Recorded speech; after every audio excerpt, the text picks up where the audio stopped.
Today we're talking about what the dimensions beyond space and time really are. Now this is going to be very important information, stuff you need to know, because people get this wrong all the time. They get the idea of dimensions wrong, or they start talking about multiverse, etc. And it's important to really understand what these dimensions are, how they operate, and that's exactly what we're talking about today. Last week, we talked about how the source generates the domain of space-time, the so-called physical world, or what we call the holos. And today, though, we're looking at all the different intervening dimensions that lie in between. That's what we're talking about today. And we are, of course, going to be continuing to explore the declassified CIA document on the gateway process as we do. Now, if you're new to the channel, please like and subscribe, or if you're not new and you've just been watching for a while, see if you're subscribed, because sometimes people forget, or YouTube unsubscribes sometimes. It's weird.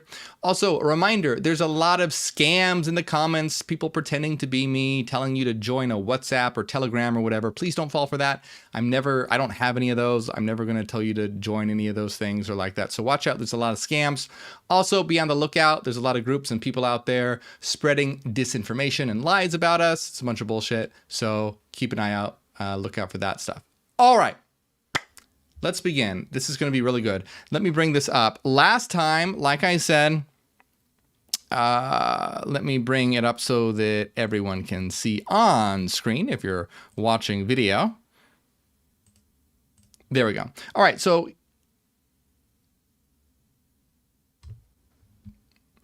let's talk about this section right here is called intervening dimensions. So just as a quick recap, because it's important to have, for those who might be watching this the first time, let me just give you a quick recap. Last week we talked about how the source generates the holos, or the source generates the physical domain of space-time. That's what we call the holos. Now, not necessarily in terms of how they describe it here, but in terms of how we know reality to exist. And that's what I want to explain as well, is that a lot of what we're talking about today is our interpretation of how reality exists. The gateway process document isn't exactly like that, but it's close, and I'm going to show you where there's crossover, etc. So, as an example, like I said last week, you have the source, and we can imagine a really good way to imagine how this all works is via a transmission hologram and how holograms work. So a transmission hologram works by having a source, which is a laser. So imagine this is like a laser pointer or something like that. And then a holographic plate, which is just, you can imagine this like a very thin sheet of film. And this very thin sheet of film has a wave interference pattern embedded in it. So a piece of film with wave interference pattern in it. When you shine the laser on the film, it illuminates the film, illuminates the interference pattern, and then forms a projection that one can see if they were to look through the film. So you can imagine laser pointer shines it on the shining on the holographic plate, and then is generated the hologram from that projection as that projection. Okay, so you have the source.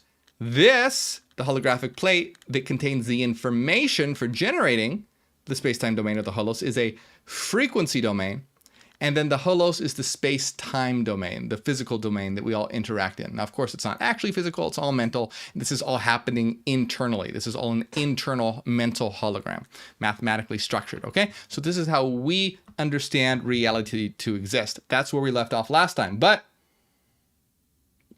now we're going to talk about all the intervening dimensions, because I talked about how humans need to develop the ability to tune. Humans only have the ability, a binary tuning function right now. Humans have a binary tuning function. So what is tuning? Tuning is where you are aligning your consciousness. So, for example, we are all tuned in right now to the physical domain. We're all tuned into the holos. So we're all having a conscious experience of the holos. When you go to sleep and dream at night, you tune in to your own mind, your own personal frequencies.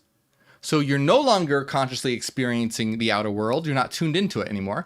You're tuned into your frequencies. You're experiencing that world. So most humans have a binary tuning function. They tune into their own frequency functions, which generates their own dream world they experience, or they tune into the frequency functions of all reality, which generates the holos. Now, there's another way of tuning, a third, that's perhaps, I don't know if I want to say, it's one that a lot of humans have begun to figure out how to tune into through either psychedelics or meditative states or whatever. Remember, don't do anything dangerous or illegal. Meditative states, etc. And this is the experience of just the pure white light of the source. Now, experiencing the pure white light of the source is another ability to, another way to tune. And that is perhaps one that is easier than tuning into a specific frequency domain because it's very simple. It's base reality. So, but most humans just have two tuning capabilities: their own inner dream world or the physical domain, the so-called physical domain of the holos. So, however, if one continues to develop these, this is why I say that humans need to develop this ability through evolution and technology and conscious understanding. Because you should be able to develop, if humans, put their efforts in towards developing consciously, evolutionarily, and technologically, to tune into these other domains as well. So what are these other domains? That's what we're going to be talking about. What are these other domains? How do they exist? What are they there for? And maybe we'll get to the point where we'll be able to discuss how we are able to create our own domains as well. I don't know. Let's see if I can get to that in time. So here it says intervening dimensions. Since the absolute is conscious energy in infinity without boundaries. Now I want to clarify here one more time. I know this is a little confusing, but in this document, when they say the absolute, they are referring to what we call the source. We use the term the absolute to talk about all reality. So I'm just going to, I'll say that every time they say the absolute, I'll say or the source just to reinforce that. So since the absolute or the source is conscious energy in infinity without boundaries, it occupies every dimension to include the time-space dimension in which we have our physical existence, but we cannot perceive it. It overlays everything, as do many of the intervening gradients or dimensions through which the energies of the universe pass on their way to and from their home in the state of infinity, the source. To enter these intervening dimensions, human consciousness must focus with such intense coherence that the frequency of the energy pattern which comprises that consciousness, that is the brainwave output, can accelerate to the point where the resulting frequency pattern, if displayed on an oscilloscope, would look virtually like a solid line. Okay, so before we talk about, see, they're kind of talking about how humans need to develop this function of tuning. Before we talk about how humans do this and what that means and what that entails and how one accesses these domains, etc., we need to look a little more about what these domains are. So what are they saying? They are saying that the source, this energy, this foundational energy, occupies every dimension to include the physical dimension in which we have our physical existence, but we cannot perceive it. Okay, so here is where a lot of misunderstanding comes in. So let's clarify this real quick because it's important. So let's go back to our example. Let's say that you have the source, which again you can think of it like a laser beam.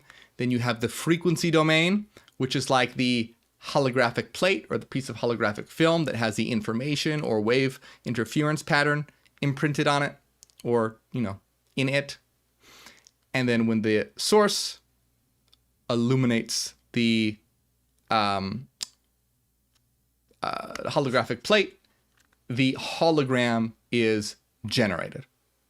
Now remember, this is a metaphor for what's really going on. What's really going on is very similar, but but all of it is self-contained. So the source itself actually generates the frequency domain, and then the frequency domain projects the source, or projects the holos. So you don't actually have two separate things. It all sort of stems from one thing that generates the other thing. The source generates the frequency domain, which projects the holos. Okay? So they are saying that the source occupies every dimension to include the physical dimension, but we don't perceive it.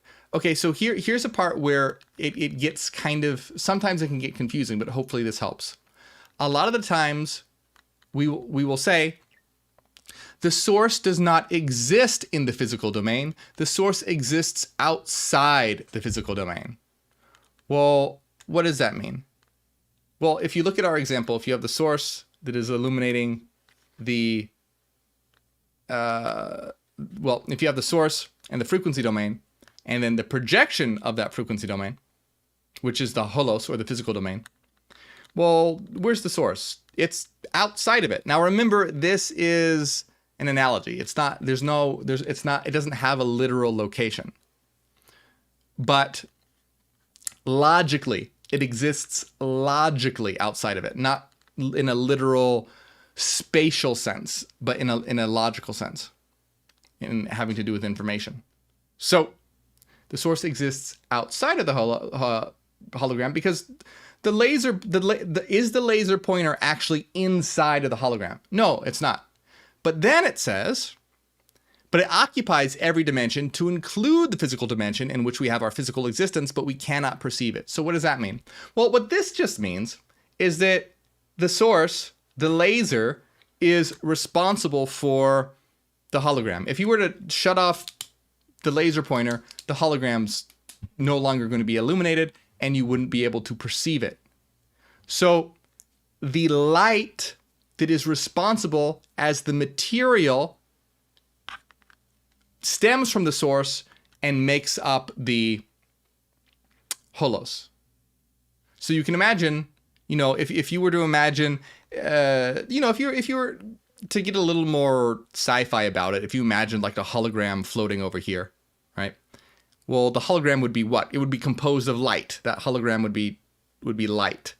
Well, where did that light come from? Well, it came from the source. The source actually isn't in the light, but you could say that it permeates every dimension because every dimension is dependent on it for its existence. But you can't perceive it because the source is not in it. It is what allows it to exist. So it's here, look. If you look around you right now, do you see the source? No, you don't. But you see what the source has projected. Everything around you, all physical matter, is a projection from the source. So it would be like looking at, just maybe as kind of a weird thought experiment, imagine everything was holographic, just like light. Well, now it's more easier to understand that that's from the source, right? If the source didn't exist, it would all vanish. But it's not actually the source, it's the source's projection or the shadow. And mathematically speaking, the shadow as a literal projection, mathematically speaking. So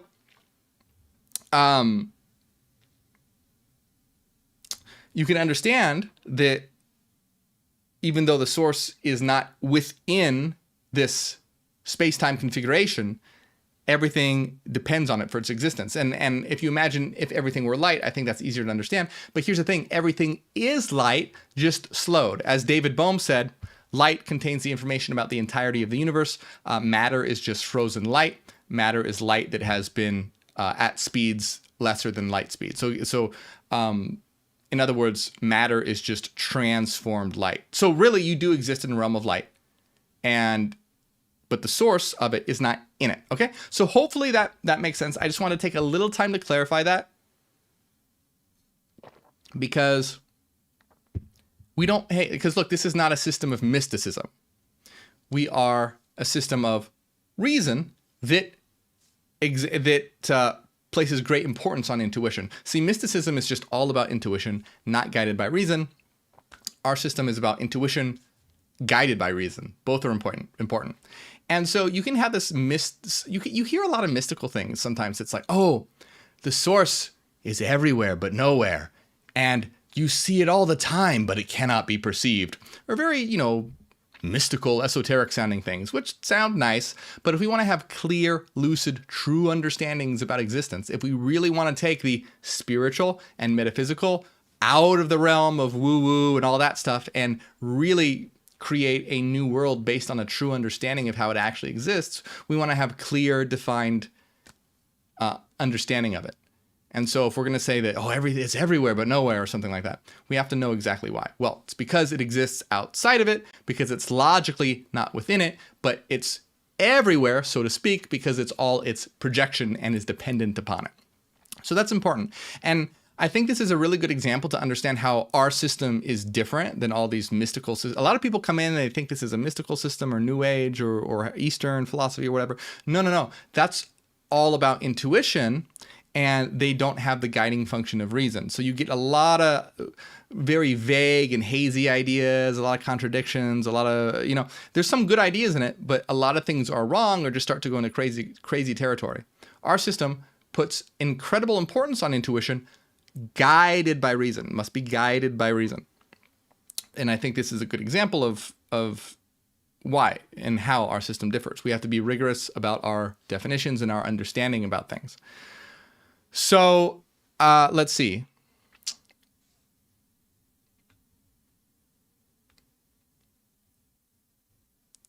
Okay, so let's talk about the intervening dimensions now. So we see that we have the frequency domain, and then we have the holos or the physical domain. What about all the other dimensions or all the other domains? Where does that come into play? How is that there? Okay. What is the physical domain? The physical domain is the projection of all frequencies in existence. In other words, each one of us is an eternal mind. Each one of us as an eternal mind is a collection of frequency patterns. So each one of us as a collection of frequency patterns, our collective energy is what generates the so-called physical world. Just like when you go to sleep and dream, the dream world that you enter is a projection of your personal frequencies. So just like reality itself has a source, a frequency domain, and a holos, each one of us has our own source, frequency domain, and holos. So you right now, you are a source, you have the basis waves, and then those waves combine to form frequency functions, and this is how your mind has evolved and transformed over the years and years and years of evolution. And then the projection of those frequency functions is your dream world. So you have your own source from the material, the quote unquote material, not actual material, but the mental structure of that. Your mind develops frequency functions, which is just the information that it has acquired. You can think of it like the program. And then you have your dream world, which is a projection of that. So each one of us has one of those. So, and if that's hard to understand, you can think of it like computer code. Like you think of the frequency domain kind of like the computer code, and then the video game is... Okay, here's a good way to understand it. Computer code is written with what? Letters, like the alphabet, right? The computer code is written... I know there's also numbers and all that too. There's a lot of numbers, but let's just say symbols, okay? The computer code is composed of symbols. So you have the symbols, you have the computer code, and then you have a video game world.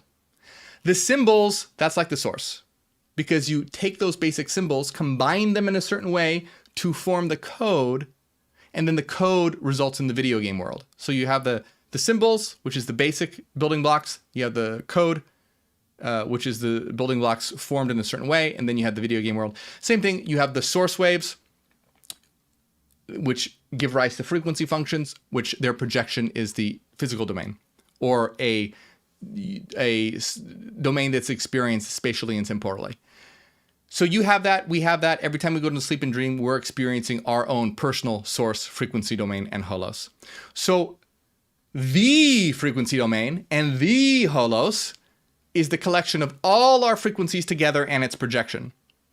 So when your frequencies is combined with my frequencies and your neighbor's frequencies and your pet's frequencies and every single mind in existence, not bodies.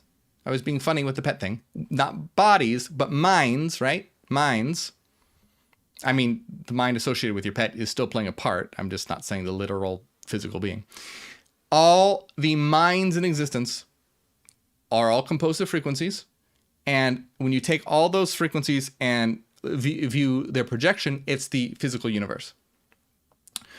So what about intervening dimensions? Intervening dimensions are what you get when minds collaborate to create new domains. So when you go to sleep and dream, you're in your own personal domain. So you can think of every single one of us, every single mind has its own dimension. And it tunes into either the holos, the physical universe, or it tunes into its own internal dimension. But you can form collective frequency domains, or CFDs, when group minds form their own domains. So let me give you an example. This is because this is important, and it's the whole purpose of why we're here, and it's the whole purpose of a planet. The purpose of a planet is to be a synchronization function for minds to get them aligned such that they can generate their own collective frequency domain and no longer rely on the holos. This is the stage of holos independence. You go through three stages: the survival stage, planetary civilization, and then holos independence. Right now, humanity is still in survival. We're trying to get them to transition to planetary civilization.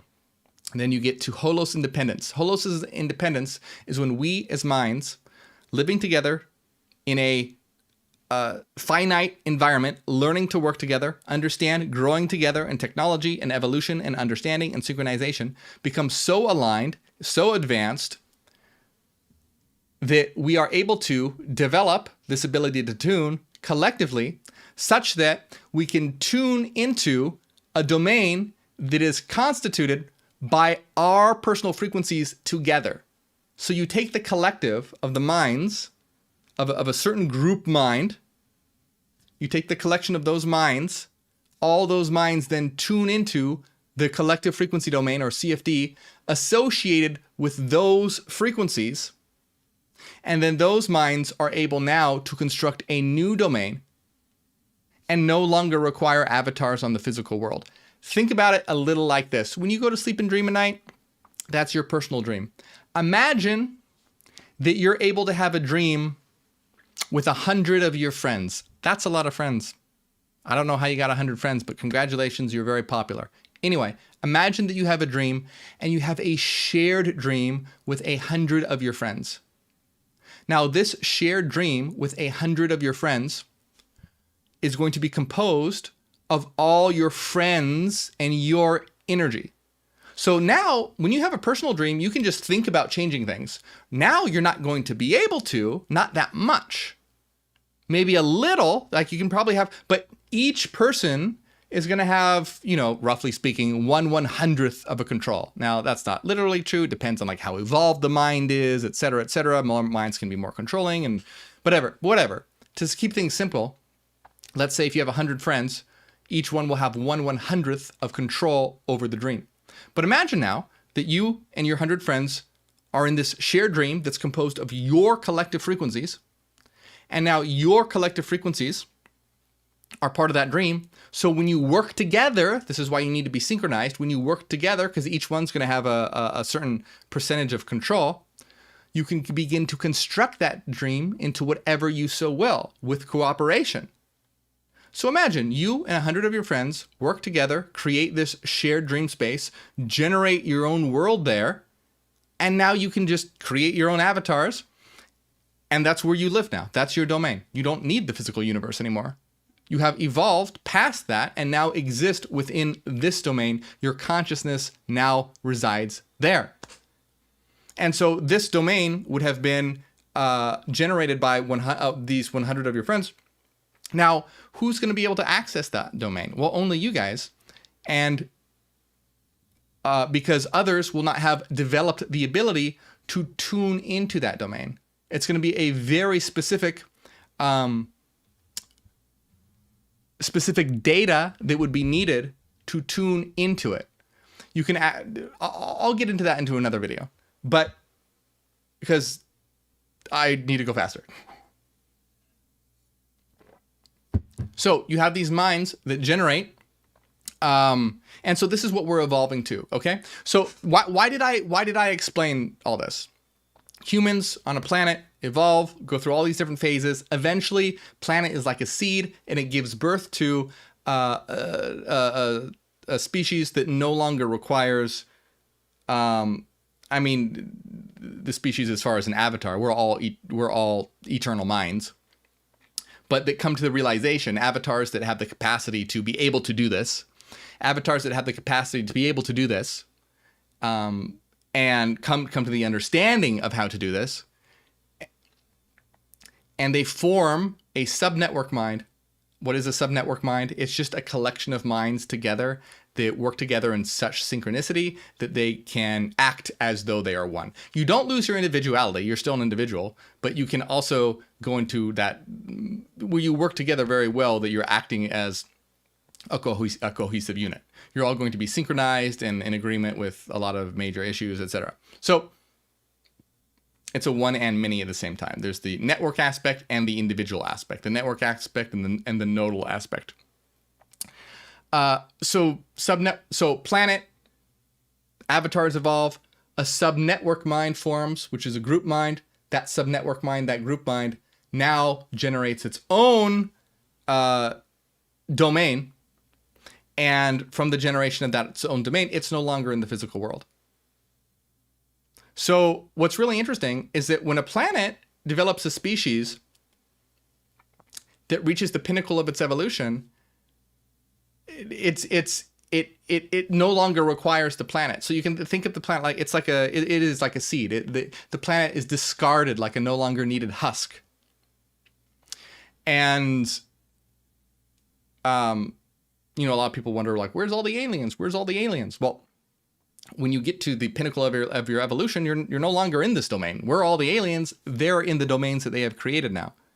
They are in another domain. So that's what I'm saying. The reason why I explained all that is because all the different frequency domains that exist are collective frequency domains generated by group minds. So you have all these different frequency domains that exist, and these frequency domains are the result of subnetwork minds that were once on a planet and evolved, that have generated their own subuniverse or subverse. And this is important to understand if you're wanting to know what these domains are, because when you're developing the ability to tune, now you have different options here. You can tune into the physical domain of space-time, the universe. You can tune into your own inner dream world. You can tune into the source, and you can tune into other domains generated by subnetwork minds. It would be a little bit like going to someone else's house or visiting another country, something like that. Visiting another planet, visiting another country, you're stepping into a new generated domain. Now, there is a lot to say about that, because this has to do with the functioning of. I'm just looking at the time here. I'm trying to be good about it this time. Okay, so one thing that I want to make clear here, because I think that a lot of people are going to misunderstand this. So think about it. Remember, this is all happening internally. It's all happening everywhere. It's just all this information is all around you right now. It's just whether you're tuned in to that information or not. When you're tuning into your own dream world, the physical universe doesn't disappear. You're just changing what information you're tuning into. And so all these domains, they exist now. It's just you're not tuned into them. And furthermore, what I want to explain as well is the frequency makeup of all minds in existence still contribute to the holos, to the physical universe. And I'm going to explain why this is important in just a minute. So for example, right now, your and everyone's frequency contributes to the collective dream world of the holos, of the so-called physical domain, okay? So your frequencies, your personal frequencies, contribute to the makeup of the physical reality. When you go to sleep and dream, you don't suddenly remove your frequencies and then use those to generate a dream world. When you're tuned into your dream world, your frequencies are still contributing to the physical domain. You're just tuning into different information. So it's not like your frequencies have been removed. No, when you go to sleep and dream, you're tuning into your dream world, which is only your frequencies. And when you're tuned into the collective world, it's all frequencies and yours. You're just not really perceiving yours because it's so infinitesimal what your frequencies contribute to it. But it's still there. So when a subnetwork mind forms a new CFD or collective frequency domain, that those frequencies still contribute to the collective, to the holos. It's not being removed or anything like that. So why is this important? All right, so once again, let's go back to how this works. If you look at the source, okay, you have the source, you have the frequency domain, and the projection of the frequency domain is the holos. Well, you can think of all the collective, all the other domains as sort of like subdomains, and they would be like all different pieces of this all function. You're looking at different combinations that have been put together to form its own domain. So here's a way to look at it. Remember, this is all happening internally, and this is all information. Nothing is out there externally. Everything is happening internally and mentally. There is nothing that exists independent of mind. All is mind. We experience it as though it were external, but it's not. It's not actually external. It's actually internal.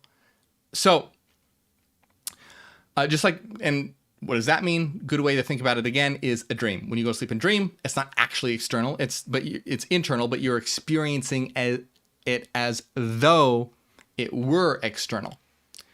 So,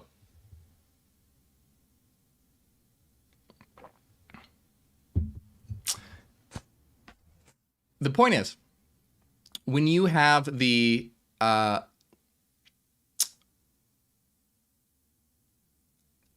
okay, think about it this way, because I really want to get away. People really get stuck in this whole like multiverse kind of thing. Multiverse is false. Multiverse stems from the many worlds interpretation of quantum mechanics, which is a very flawed, logically flawed way of trying to make sense of the measurement problem or wave function collapse. And it's actually biased on... Let me tell you why multiverse theory is wrong, and I'll tell you real quick. Well, I'll tell you real quick in doing so how I explain how reality actually is. Now, I know that we live in a world now with streaming TV shows. Not very many people use TV channels, you know, TVs that have channels. Not very many people use radios either. But if you imagine a time back in the, ancient of days when people used radios that had radio antennas, well, what's happening? The information for all the different stations and programs and music are there, and you're using your radio you're tuning your radio to pick up certain frequencies to be able to listen to, whether it's news or rock or pop or metal or whatever station you want to listen to, you are tuning your radio to tune in to that specific information. So this is very similar to the ability to tune that humans need to develop. Right now, we're tuned into the physical universe, the all. This is why it's a very sluggish, slow moving, that's taken, billions and billions and billions of years. It's such a slow domain because it's not operated by conscious minds that are consciously optimizing things. So anyway, just like you have a radio that you tune it to pick up different information, it's same thing with when TVs had antennas as well. You would tune the TV, and then you could change different channels. You'd change different channels. So this is very, very similar in speaking of the radio and tuning a radio to how tuning works with regard to frequency domains. Now, let me explain why this is very, very different from multiverse. Multiverse is nothing like that, okay? So what multiverse is that there are an infinity of universes that are all just slightly different, and I don't have time to get into the details of why, but it has to do with wave function collapse, etc. Basically, here's the deal. Here's why it's wrong. There is a problem in quantum mechanics known as the measurement problem or wave function collapse. Scientists are baffled by this. They're trying to figure it out. One way to try and fix this problem is by introducing the many worlds interpretation of quantum mechanics, aka multiverse. So they try and say that for every option that the wave function has, there's a new universe. So anyway, you get branching universes, you get huge multiverse. And this comes with the crazy idea that there's like an infinity of views all out there, all slightly different, and all this craziness. Now, here is the problem. That many worlds interpretation of quantum mechanics is posited to try and save the idea that reality is material. If you understand that reality is mental, there's no problem anymore. Wave function collapse, the measurement problem, isn't actually a problem because you understand that reality is guided by mathematical internal mental trajectory. So it solves the problem. But anyway, I want to show you what the difference is here, because look, in our system, you don't have a multiverse, but you have a plethora of frequency domains, just like you have, and their subverses, their projections that are like tuning into different channels or tuning into different stations. But you see how it's a mental arena. Everything exists as frequency. Everything exists as mental information, and we are tuning in to different worlds. Multiverse is not like that. Multiverse, there are literal physical, there's an infinity of physical universes. Do you see how it's science's attempt to save an old failing paradigm? So these ideas kind of like multiverse theory, and a lot of, I can't think of any right now, but there's a lot of different ones that I hear about. Is it timeline hopping, or I don't know, weird stuff that a lot of New Agers and mystics jump on because it's like, ooh, that sounds cool and enlightened, but it's actually not. It's a result of a failed materialist dead paradigm. It's not that there are an infinity of multiverses out there with a bunch of yous that are slightly different in different ways. This is a mental reality, and we have the ability to tune into different stations, so to speak. So it's like one television with many different channels, rather than a television that only plays one show, and then having an infinity of televisions and all those shows being slightly different. Okay? See, that's the main difference there. And I'll say it one more time just to kind of concretize that, because I think it's a good analogy. In our system, it's like one TV that has many different channels. You can change the channels to watch whatever program you want.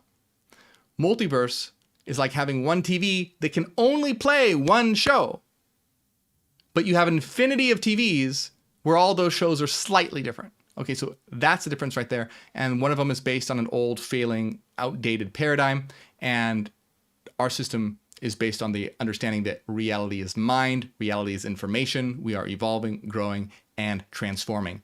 And next week, we didn't get to talk about yet, we're going to talk about where the document begins to discuss how minds can actually tune into those. So today we defined what those domains were. Next week, we're going to talk about how this document explains about tuning into those domains. Now, real quick, I want to say one last time, what I have just explained to you right now is not necessarily what this document says. This is part of our system and what we discuss. This is how we understand reality to be.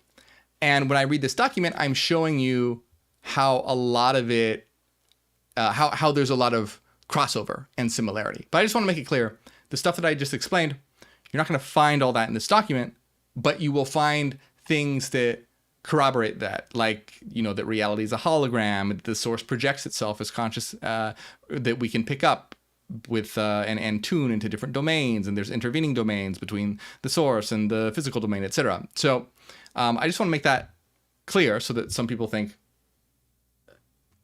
I don't want some people think that our system derives from a declassified CIA document. I'm reading this document to show you how a lot of it relates to what we talk about. Anyway, next week we will be talking about the process of tuning via brainwave patterns, etc., into different domains. Remember, if you enjoy my work, like, subscribe, please consider supporting on Patreon. Helps out a lot. And you get access to weekly secret videos, new secret videos every single week. You can also help out by hitting the join button right below this video. And I want to give a big shout out to my patrons, especially Renaissance Fairy, Cassidy, Angela, Maria, Joel, Fairies of Venus, Sashida, and everyone else. Thank you very much.